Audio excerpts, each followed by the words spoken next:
having some fun tonight.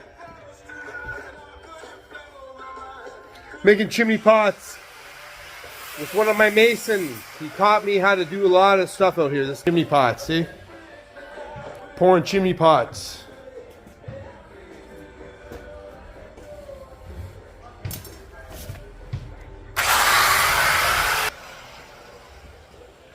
You always got to have an open mind in life to learn things, right? Then things go farther for you all. Peace. Thank you. You got to be humble once in a while too. Just like myself, I got to be humble a lot of times in life, or otherwise things turn out not good.